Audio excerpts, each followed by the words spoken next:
All right, let's dive right in. Today, we're talking about all those powerful, kind of invisible economic currents that are swirling around every single business. The forces that can either rocket a company to success or, yeah, drag it underwater no matter how great its strategy is. So let's get into it. This quote just hits the nail on the head, doesn't it? I mean, you could have the most amazing product, the absolute best team on the planet, but if the economy takes a nosedive and people just stop spending money, well, even the smartest company in the world is going to feel that pain. It's a huge reminder that no business is an island. So, for the next few minutes, I want you to think of this as your personal business weather report. We're going to scan the horizon, figure out how to read the clouds, and basically get you ready for whatever economic weather is coming your way. Any pilot needs a dashboard with the most critical dials and gauges. It's the same for a business leader, and that economic dashboard really comes down to three key indicators. Let's start with maybe the most important one of all. First up, the big one, gross domestic product, or as you always hear it, GDP.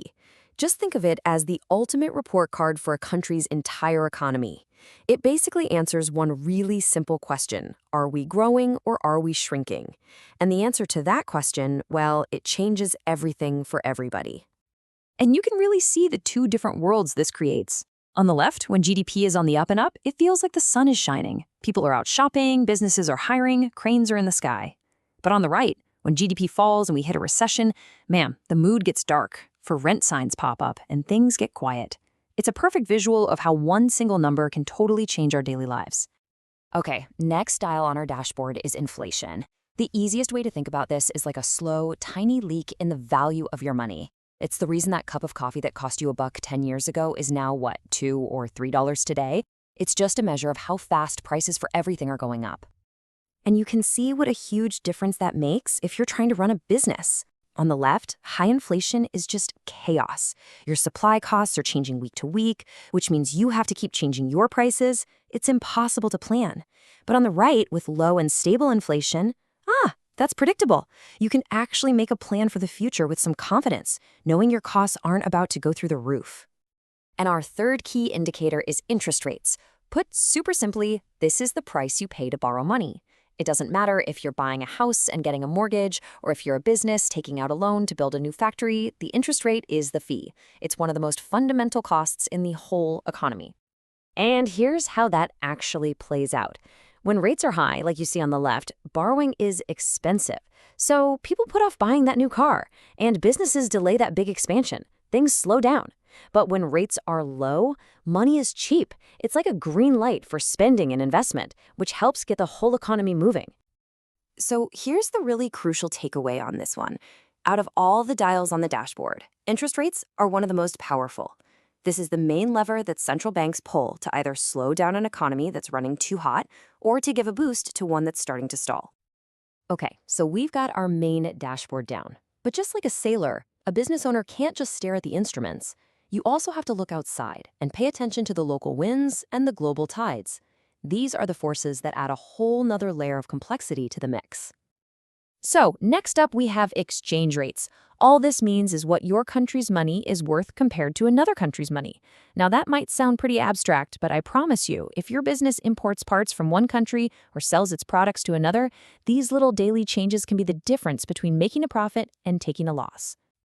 And this is the classic double-edged sword. Let's say your currency is strong. That's fantastic if you're an importer, because all the stuff you buy from other countries is now cheaper.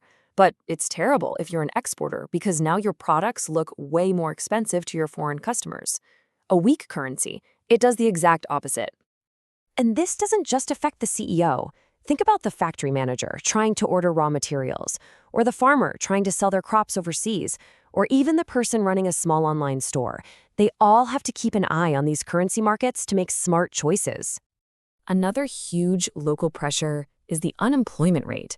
This number tells us what percentage of people who are actively looking for a job just can't find one. It's a really direct way to measure the health of the job market. Now this one is a fascinating puzzle for businesses. When unemployment is high, on the one hand, it's way easier to find people to hire and you probably don't have to pay them as much. But the big downside is that fewer people have money in their pockets to actually buy what you're selling. Low unemployment is the flip side. It's tough to find good staff and wages are going up, but hey, your customers are feeling good and spending money. It's a constant balancing act. So we've looked at the individual dials, the winds and the tides. Now it's time to zoom out and look at the overall climate.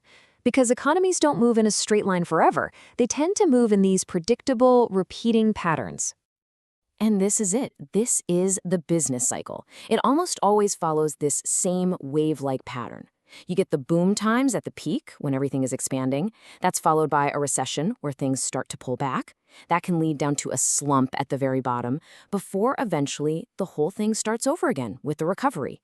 Knowing where you are on this wave is absolutely critical for your business strategy.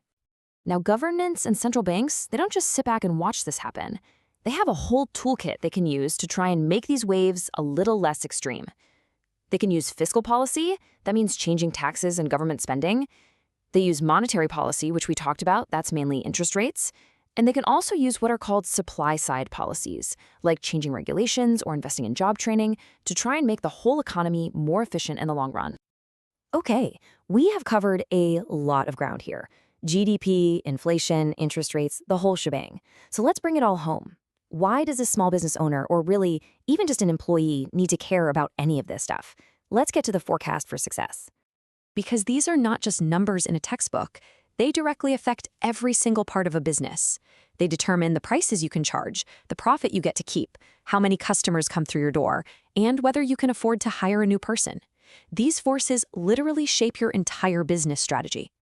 Which, of course, brings us to the final million-dollar question. In a world with constantly shifting economic winds and unpredictable storms on the horizon, how does any business actually find its way and succeed? And the answer is actually pretty simple: by paying attention, by understanding the forces that we've talked about today. Because trying to run a business while ignoring the economy, well, that's not just risky. It's like setting sail into a huge ocean with no map, no compass, and absolutely no idea that a hurricane is brewing just over the horizon.